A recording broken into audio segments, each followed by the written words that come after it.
Petruk kowe ra yo padha becik santekanmu to ana kalang Petruk. Inggih. Kepareng matur wonten ngarsanipun Ndara kelaku Ndara ya. Petruk kowe ra yo padha becik to. Dewe sowan kula menika wigati dipun kengket utawi dipun utus. Sinten to ingkang utus kula? Menika boten wonten sanes kajawi namung kakekne Semar Badranaya. Petruk kowe ra ya padha becik to. Lah, sinten to kakekne Semar iku? Halah wingi. Petruk, pripun? Kowe dibandheke pangan sepunipun kajengipun pun. Lah kok ora ana apa pun kajenge wong mriku pirang-pirang dina jentara merokok kula kok. Wong edan iki. Lah wong ora kok saklere kok mung diundhe-undhe nganti sak yaine. Sakleroke apa? Arep saklere nagi butuh ya isih akeh. Wong edan. Kowe dikongkon kelawan Kakang Semar Badranaya. Inggih. Kowe gati opo lah. Niki ngaten nggih Gus prasajan mawon mboten kedeng aling-aling aling-aling kedeng cekak aos mawon bares kures dinten menika kakekne Semar menika kepengin ngewontenaken wilujengan utawi slametan miras pantes badhe syukuran sing dislameti apa lan sing disyukuri apa Petruk. Nah iki ngaten lebih jelasnya. Nah, niki ngaten Bapak Semar niku ajeng wilujengan tami slametan. Sing diwilujengi mboten wonten sanes. Kejawi anggenipun Ndara Werkudara sampun kasembadan nggayuh ngawruh kasampurnan. Lah niku niki kudu dibancaki, kudu dislameti. Mergo kurang-kurang bejane sisih sembile badhe gedhe wilalate lho niku. Lho niku kakekne Semar niku wonten niku. Dene anggenipun syukuran utawi slametan inggih menika kawula Ndara Werkudara sampun kelampahan kondur saking samudra Minangkabau kanthi seger waras utuh tanpa urang saniji apa. Banjur karepe Kakang Semar kuwi mau kepiye kok nganti arep nganake acara kuwi mangkono. Nah iki ngeten. Rene sing dibacake niku Ndara Werkudara dinten menika sampun mesnenipun yen to Ndara Werkudara katuran tindak teng Karang Kadempel sareng-sareng kaliyan ingkang ngadipun Petruk Kantong Bolok. Lah niku gamblange niku ngoten niku. Awit menapa Gus? Kakek niku pun rumangsani. Mare jaman now, gitu. Zaman modern utawi zaman sakniki niku nek nggon perkara kasakuran, nggon slametan, nggon tradisi, ngoten niku kae-kae padha lali niku. Lha perkawis layangan nggon bersih desa niku. Lho. Biyen niku japanan mriki ya kerpayangan niku. Masalah kok bapak kula, riyen kula cilike ya nyecep pangan teng mriki. Lho niku. Kila kakekne niku nggadahi prentul ingkang kados mekaten lho niku. Awit menapa, Gus? Sing digalih niku mboten wonten sanes kajawi namung Ndara Werkudara. Awit kok kae-kae padha lali niku. Kalih tradisi tinggalane nenek moyang sing adiluhur kados ngaten niku. Niku nek mrika-mrika. Oh, nek guntul japanan mriki jelas platuri jempol. Langkung-langkung keluarga penjaring Eyang Haji Minto Suwarno. Jan niku kuwatung jempol. Priyayi guntul japanan mriki tradisine oke, keseniane maju, agamane ora lali. Tepuk tangan kagem para warga guntul japanan mriki. Wah. Iya, iki aja lali ora suwe-suwe esuk bersih desa tayangan lho. Iki atur kula pramila. Saking menika Den, kakekne minangka pamonging Ndara kula para Pandhawa, kinten kula boten lepat menawi nyemokaken Ndara Werkudara monggo. Sareng-sareng kaliyan Petruk sowan wonten ing Karang Kadempel, nuhoni menapa ingkang dados dawuhipun kakekne Semar badhe wilujengan utawi slametan Ndara Werkudara ingkang sampun kondur saking samudra Minangkabau lho. Sandanya Sandoro Dero Non kalang dero bingus dihengasto Sandanya Humangsa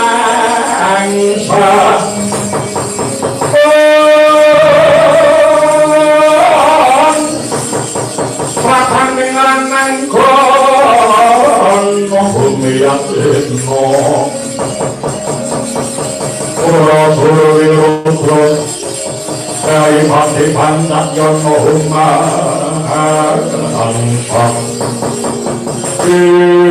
Yai Markudur Yai Markudoro kadangipun Kakang Yai Kang Jaluk Yai Markudoro orang Amerikan apa kang dadi wigatinipun Kakang kelawan pan-pan kadir sangkuni Kang Rikalung iki matebat ana ing jodi mati iki wigatine Moyo iki Yai Markudoro kang rikala kali-kali bali iki negara Ngastina ketaman Pagebluk Mayangkara saiki ya Kula Kang Jaluk nganti banget Yai Markudoro kelingan kelawan apa kang dadi dawuhipun Kakang ing arep. Yen to wigatine kakung Kakang kepengin boyongi kelawan siyadi bebarengan. Sumuju ing negara Ngastina kang rikalunggan ketaman Pagebluk Mayangkara. Lah iki kang dadi panyuwunipun Kakang Yai. Nuwun sewu. Niki janjane menapa to, Gus? Sasampunipun kula ngandharaken wigatining perlu siwon ngandura kadosipun kok meskul dalipun betul sungguh yen to tekamu iki bakal boyongi Markudoro bebarengi apa kang dadi karepe Kakang Baladewa siwon ngandura Ento Baladewa Kakang Budina iki tecak ana ing Jodipati uga nunggatar. Kepengin boyongi Markudoro ana ing negara Ngastina kang rikalungane ketaman Pagebluk Mayangkara larang sandhang lawan pangan. Pitun ucare para pinter yen to negara Ngastina bisa maluya jati tengah nirmala. Yen to Markudoro rikalungane cumondhok ana ing negara Ngastina mungkut matur dawuh Baladewa Kakang.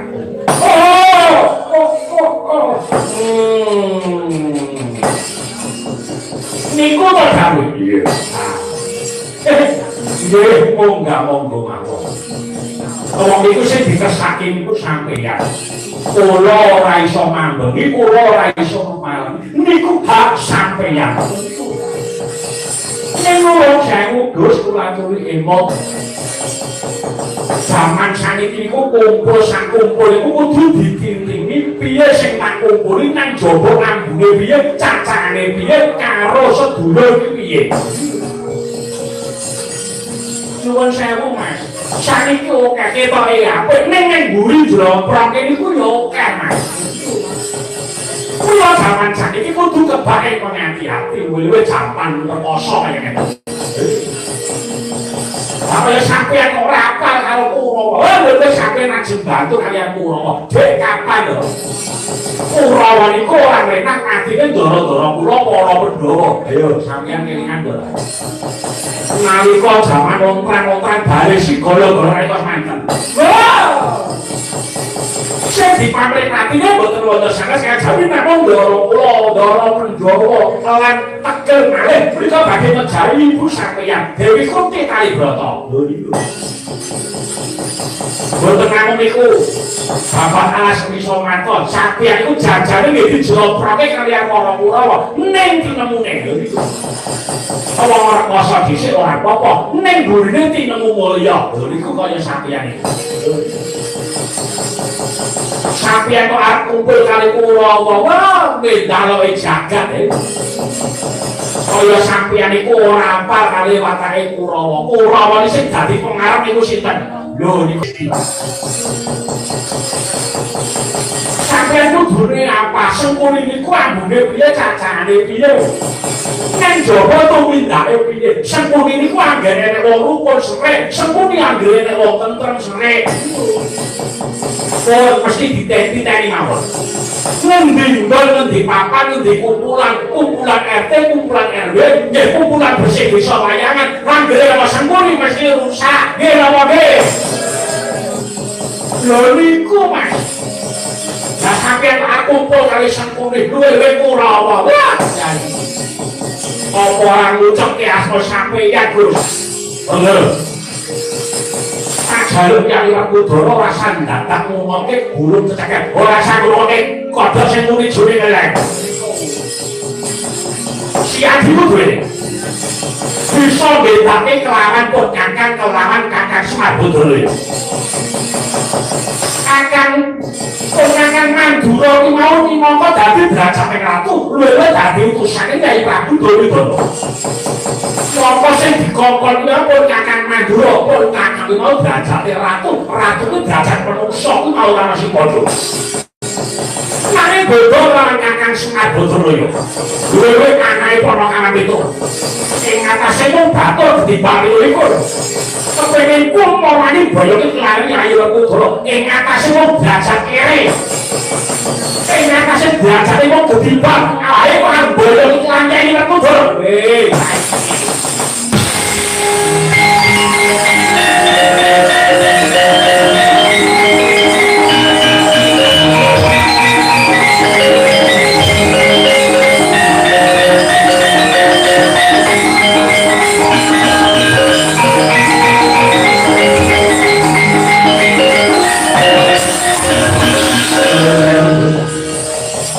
Kula tak nyuwun kok jasa kejarake Mas. Kangge ngamansuli Sang Minaya sinuwun Mandura menika Gus. Lah pasrahke kelawan kowe. Nanging aja ninggal tata krama. Wah, boten petok beteng Mas. Nyuwun jasa kejarake piye? Ya, kita diwangsuli kursi dono darah tinggi darjaan. Nuwun sewu. Sinuwun Mandura. Apa lho? Ayo rasa bengak-bengok. Ya kene rasa bengak-bengok mangrewangi bengak-bengok karo jam 5 yo buburan. Nuku karepe dhewe. Nggih. Sampeyan kala mau paling dawuh. Mandura. Tak kira Kyai Prabu Doro bisa ngitungke utawa ngimbang-imbang antarane Kyai Prabu Dawidono kelawan Kakang Semar. Kyai Boro-boro donganggone luhur ki asmane Kyai Prabu. Kyai Prabu Doro nggone mboyongi wae. Utusan kelawanipun Kakang Mandura. Pun Kakang kuwi derajate ratu. Ratu ki derajat manungsa ora ono sing padha. Aku ki ratu, pun Kakang ki ratu. Nggih. Kula pun ngerti yen sampeyan iku derajate ratu, yen sing arani sampeyan dawuh kendungan iki ya sapa? Nek sampeyan kudune eling Mas. Kudune isih kudune sampeyan nglenggono. Ing atase sampeyan urip sepisan didadekke derajate mawon derajat ratu, kudune sampeyan bunga. Ning ora kaya ngono iki carane. Lah sampeyan urip pisan dadekke ratu, dadekke pamong terus megul-gulke pas dadi ratu. Sampeyan iku apa tumindak sampeyan wis bener karo cacane ratu.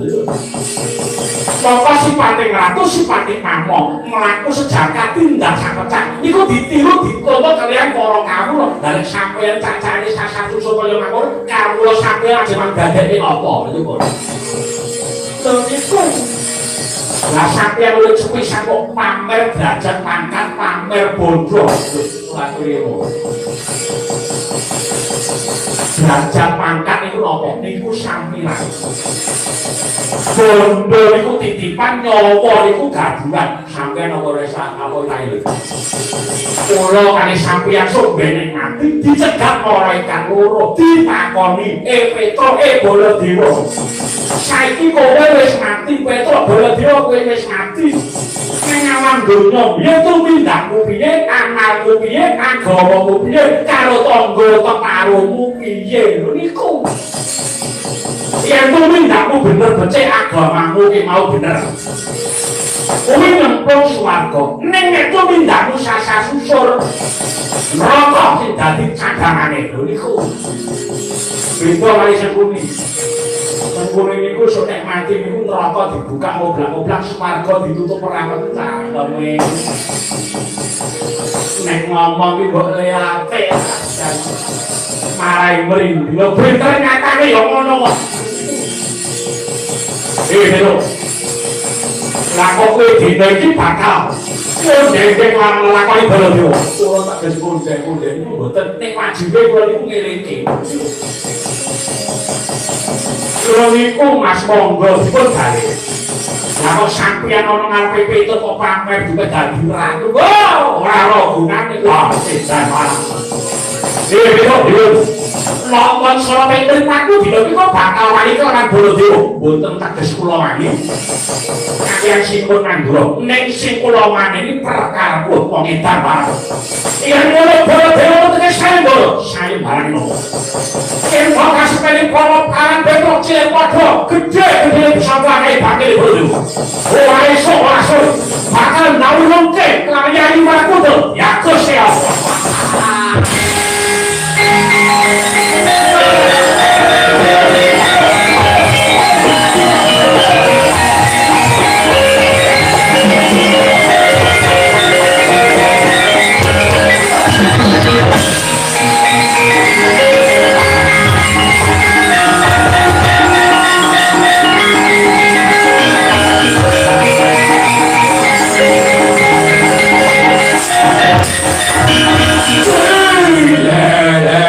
Jagati wo panoro jagati wo boboloso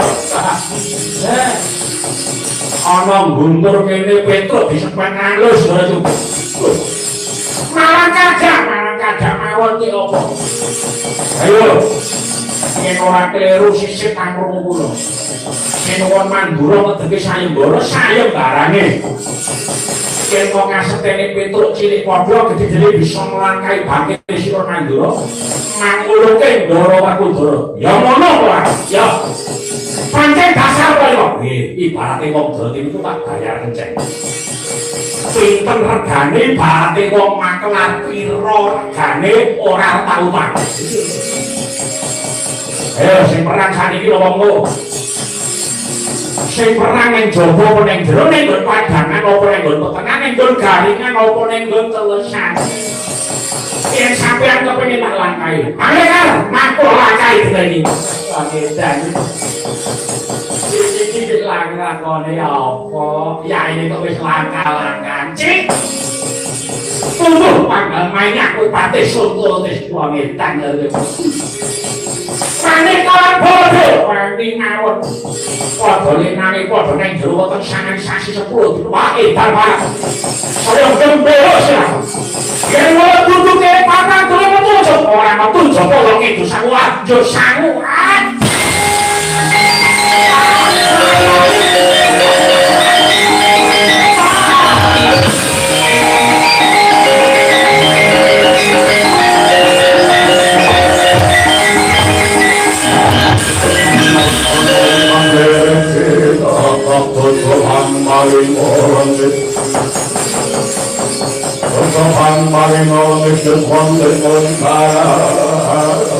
ayo apa Kono sering mendodo joni pati bodo-bodo sama-sama dapur kono orang gitu Sakara pun kakang Mandura bodo kelawan siati temu beri nangin baku lembuk burung rego asli pun kakang Mandura yang durung lakon jual-jual sampai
Petruk lho cukup.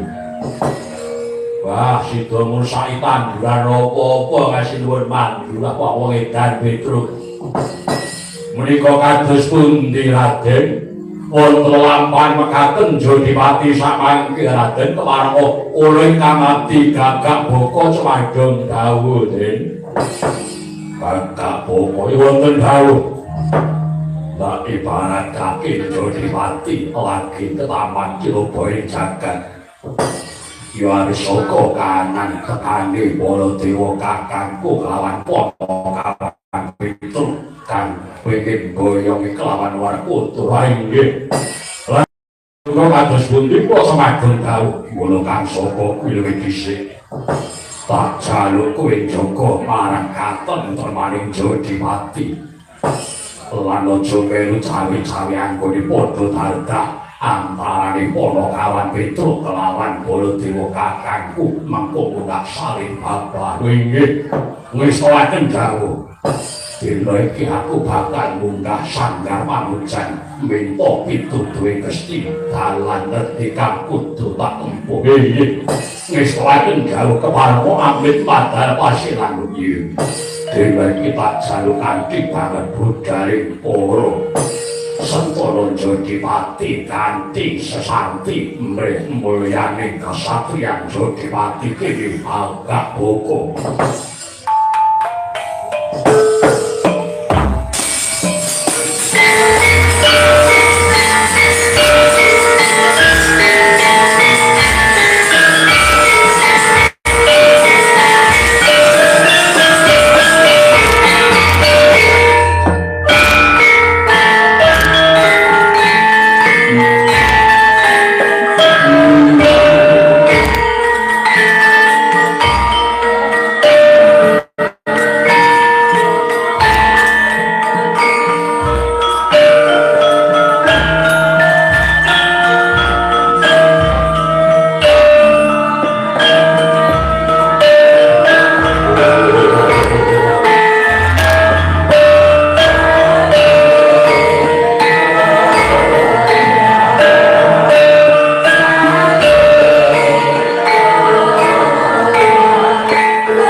Anjasmara hari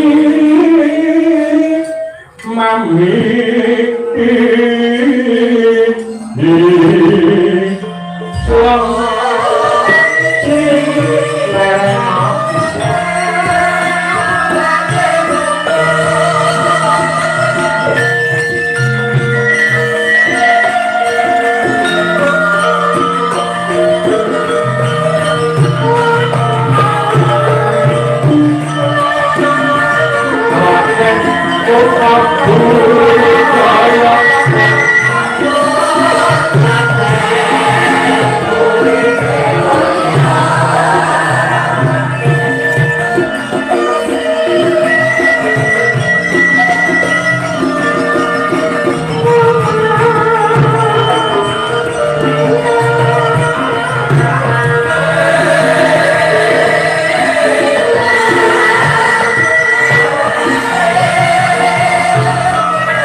semangat lho. Malah semangat kok ora isin karo keluarga Yang Haji Minto Sumarman. Lagi teko napa ndukan kanca-kanca. Luwe-luwe Pak Santoso. Iki dari sakniki napa mengke? Sakniki Pak. Udute kersa mboten purun. Ayo kok ditari. Wah, teman. Bos kita las bareng sowan ning Guntur Japanan kene Pak. Iso kena kanggo tamba kangen. Iya. Ngene iki nek raine piyayi keblasuk ra ya semara lho.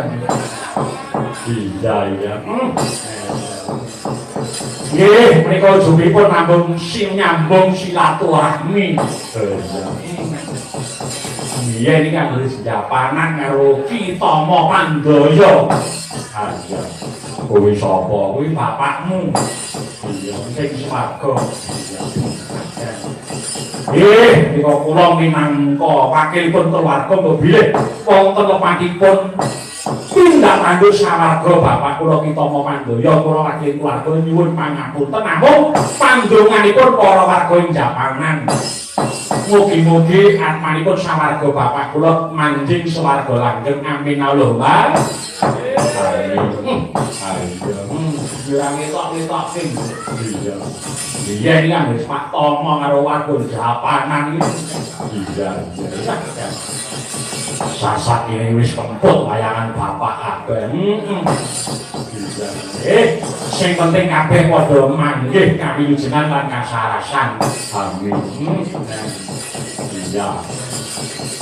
iki ana wing Guntur Japanan Puspita Laras. Pancen suwandring nak sembadani ya. Ah iya.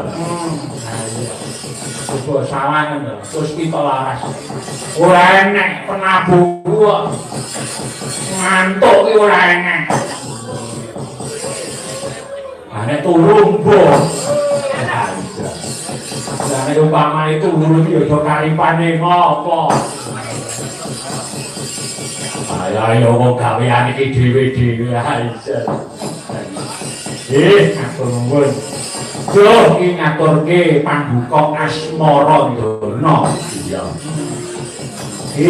Asmara Ndana tak aturke ngatur panjenengane Yang Kakung sapa? Eyang Haji Minto Suwarno saputra wayah buyut. Munggahe para warga ing Guntur Japanan. Dikirimi Asmara Ndana iso kena kanggo nambani rasa kangen. Iya. Lan ora lali menika ugi kula aturaken kaliyan Kang Asta Song-song Agung ing Japanan sapa panjenengane Bapak Eko Puji Sarwana Sasetan. Lan bapak-bapak perangkat desa ing Japanan. Bapak Eko iki Kang Asta kepala desa lho. Desa si Asmara Ndana minangka liru bektine awak dhewe katur panjenengane. Iya. Lan ora lali karo Bapak Nur Jianto sing sore napa panganan sapa toko bahasane ya. Iya. Ya dibacoke Asmara Ndana. Sing paling nembang. Iki mau sing paling nembang mbokmu saka Kali Potes. Iki gawane Pak Toto Pandoyo. Sapa busuk itu kiyati mau. Wah, ayah ini biasanya ini bareng karo nonton gandeng. Mayang ini iki lho. Penjapanan gawe sana dhewe. Nah, jare kae mangkat dhewe kok keblaso. Ayo, aku iki keblaso. Ya syukur awake sing mangkon. Ayo, atur. Iki bajute tak suwunke berkahe Ibu Rubiati. Halo Bu Rubi. Selamat malam. Pripun kabare? Alhamdulillah saya Sehat? Waras? Normal? Penak?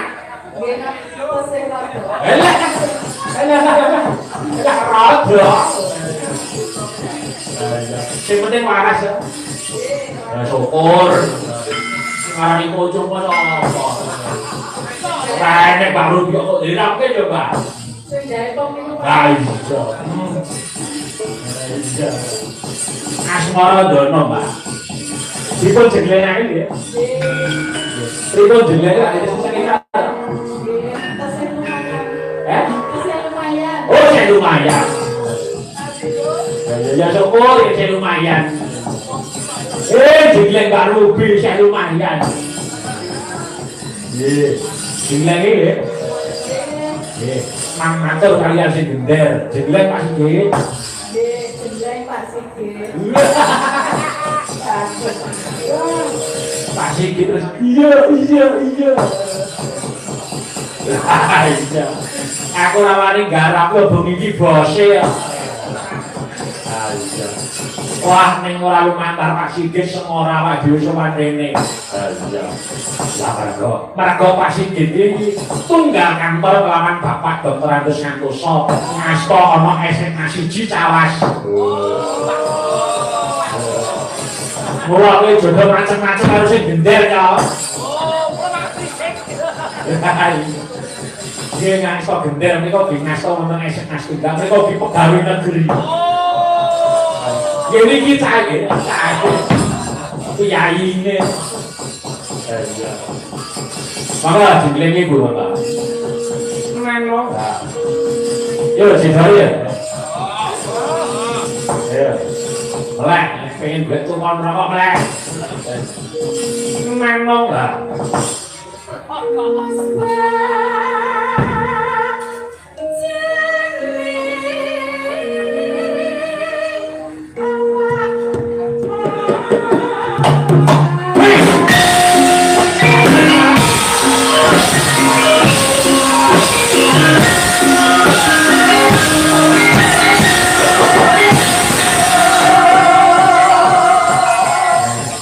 iki kok desa iku kae wong nabuh kok botol. Iya. Saking semangate. Padha ancam aku bengi iki kanca-kanca ora semangat cowokane 75.000. Ah, kita kena lho nyambat. Kok nyambat ae. Kan anggere mburi omah nyambat meri. Ayo. Lah.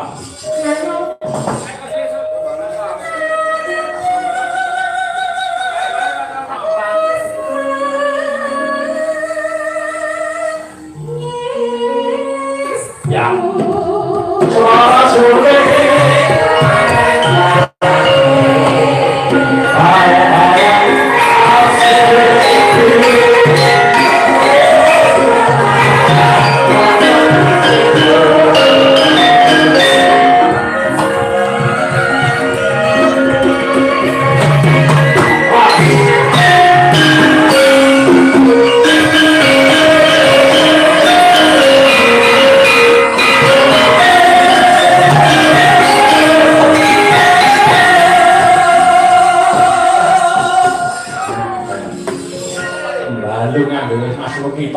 Untung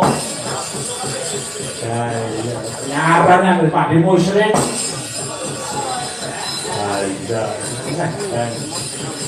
lah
Assalamualaikum warahmatullahi wabarakatuh.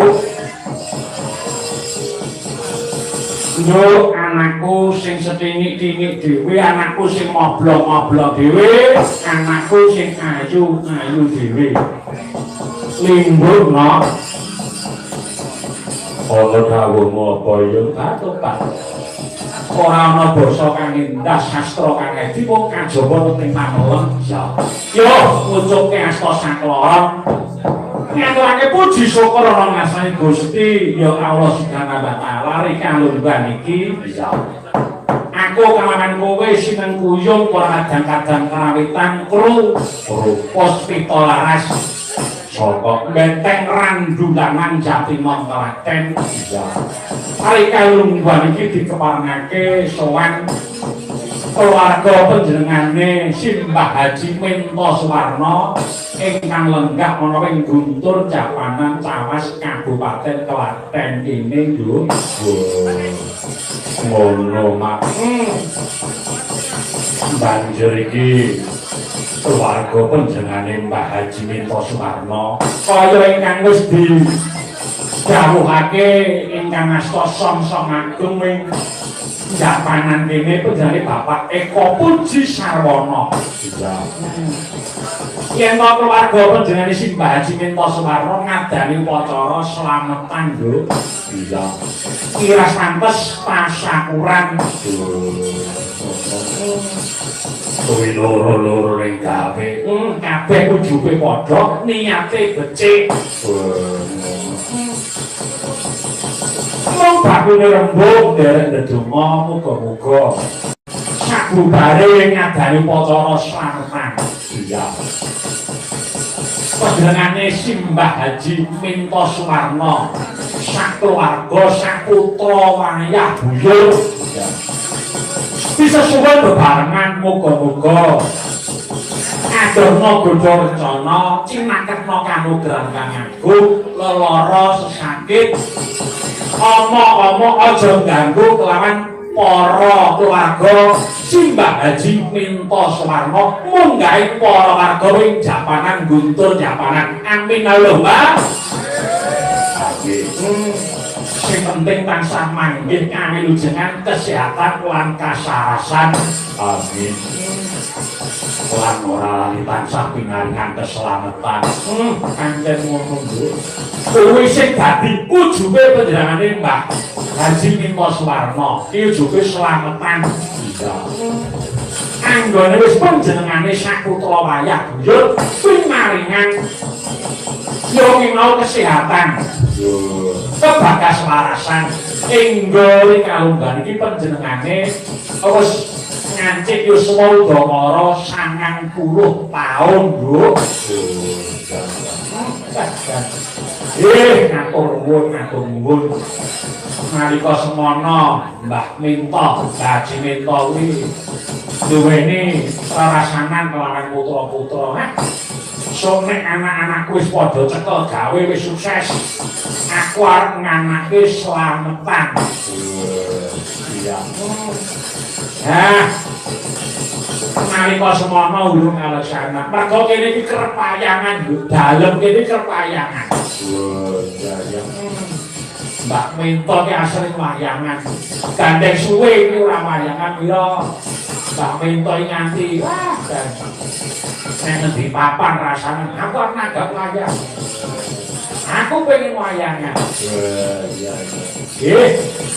terus para putra-putra duweni greget bebarengan kaya ngene kekompakane para putra wayang Mbah Haji Minto Suwarno ngadani upacara wayangan kelakon bengi iki lho ngono Mas Mbah Haji Minto Suwarno ki peputra ana 5 sing barep putra Mbah Haji Minto Suwarno kelawan almarhumah Eyang Putri yang Tugiem ayo kowe ingkang barep ingkang sepisan kuwi mau almarhum Bapak Dr. Andes Sunardi MM kelawan panjenengane kang wis dawuh kelawan Ibu Sumanti kuwi lenggahe ana Solo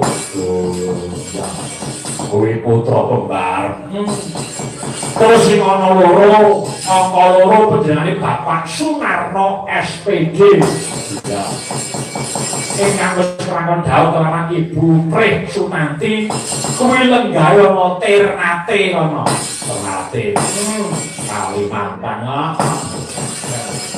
Ya. Terus sing angka 3 putra Mbah Haji Minto ki mau Ibu Hajah Triwinarti SPD ingkang wis kelakon dawuh lawan Bapak Haji Walidi. Kuwi lenggahe ana Bekasi. Terus sing angka 4 panjenengane Bapak Dr. Andes Santoso ingkang wis kelakon dawuh lawan Ibu Dr. Andamuni sing lenggahe ana Semarang. Nek Pak Santoso ki kuwi ngancani Kang Rama ana wing Guntur kene mergo ngastane ana SMA 1 Jawas. Ngasta guru matematika. Lah sing ora gelem kuwi mau putra wakil saka Eyang Haji Minto Suwarno almarhumah Ibu Supatmi SPD ingkang wis makon dawuh lawan almarhum Bapak Joko Sriyono SPD. Kuwi mau putra-putra penjari Bapak Haji Minto Suwarno. Putra ana 5 wayah 10 buyut 11. Ngono kabeh wis cekel gawe lho. Ya kaya ngono kuwi lho kekudangane wong tuwa. Nang anak nganti tedak turun ben aku rekoso ora apa-apa. Ning sing baku anak tedakku padha cekel gawe kabeh. Iya. Kebukti panjenengane Mbah Haji Minto Suwarno coba to kabeh nganggo gelar Dr. Andes. Sarjana kabeh, pendidikan kabeh. Ayo, ora gampang lho. Bakune rembug. Menika namung derek ndedonga mugi-mugi Mbah Haji Minto Suwarno sak putra wayah pinaringan panjang yuswa. Pinaringan kebagaswarasan. Pinaringan kesehatan, ugi pinaringan rezeki kang berkah barokah. Amin Allahumma. Amin. Tunggu aja. Orang-orang alindo iki uga matur nuwun kelayan tangga karo ing Guntur Japanan kene aja. Ingkang wis paring sabyatu bab repote panjenengane Eyang Haji Minto Suwarno. Ora lali kelawan para kadang-kadang Karang Taruna Muda Mudi Wiratama Guntur Turorejo. Ingkang wis paring sabiyantu. Dan matur nuwun. Pancen bengi iki disembadani. Nggih, matur nuwun bakunge ora kurang-kurang anggene dhewe matur nuwun kelawan para warga kene ingkang wis kestune mbali aku sak kanca. Bakune wonten lepatipun nyuwun pangapunten. Iya. Yo, iki ngaturke apa? Iki seorang mrene ana bintang tamune. Iya. Apa? Iki sadurunge maca nawala. Iya. Ana bintang tamu. Iya. Iki dicawisi bintang tamu sing kuat. Angel cekel-cekelane. Terus Kyai Kondang, Kyai entengan, Kyai ora rewel. Ning sadurunge ana pengumuman. Iya. Nggih menika wonten pengumuman sawetawis bagi penonton yang parkir motor di halaman SD Jiwa Japanan harap memindahkan motornya ke dekat lokasi.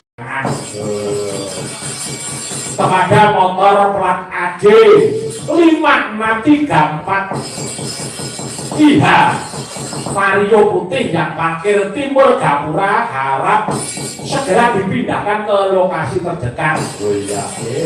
Pertanda Pemuda Guntur Turorejo. Mereka pengumuman sawetawis. Mereka Purwakan Suli bagi kagem para pamirsa ingkang parkir motor saket SD kali Japanan kula aturi mindhaken kendaraanipun dekat kalian wayangan lokasi wayangan nggih Nggih teruntuk motor plat AD 5634 IH Vario putih yang parkir timur Gapura. Harap segera dipindahkan ke lokasi terdekat. Nggih, matur nuwun. Iya. Pengumuman selesai. Selesai. Yo, gareng. Kula aturi sumenan. Yo, aja ditiwaki. Oke, yo. Mas untung yuk lah. Hey!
Dalu Mas Gareng cintaku sayangku. Aku pun juga halo Mak Sange, Mbak Limbo, Pak Dalang, halo cintaku sayangku, I love you. Wah,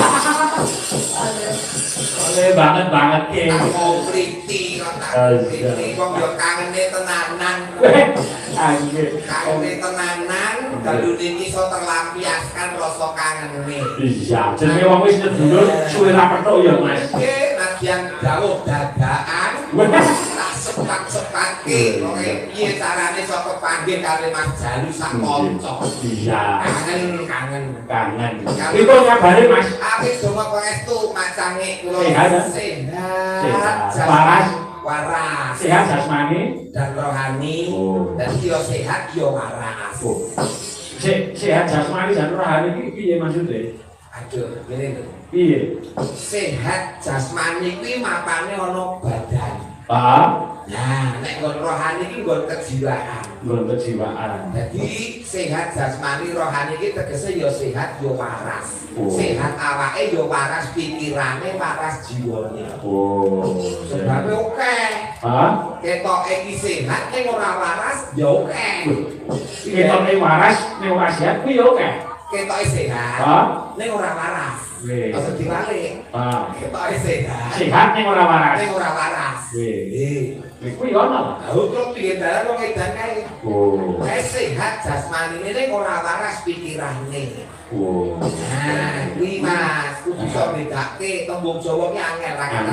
Iki kuwi dadi sehat ki nggon awak. Nek waras ki nggon pikiran. Nggon pikiran. Jiwa. Nah, Ngerti tak? ngerti. Oke. Ini Mas. Tidak oke. Ayo, ning aku sing urung nrimo. Sampeyan kok tak takoni jare sehat yo waras. Sehat ya waras. Sehat jasmani lan rohani. Ning aku ora nrimo, Mas. Nggih napa? Sampeyan ku kelebu napa nggih salah satu umat utawi napa nggih kirangane utawi Gusti sing ora nrimo apa kang dadi maringi Gusti. Lah piye to Mas? Sampeyan ora nrimake maring Gusti apa contone? Kena apa? Gusti iki nitake, ya. Contone badan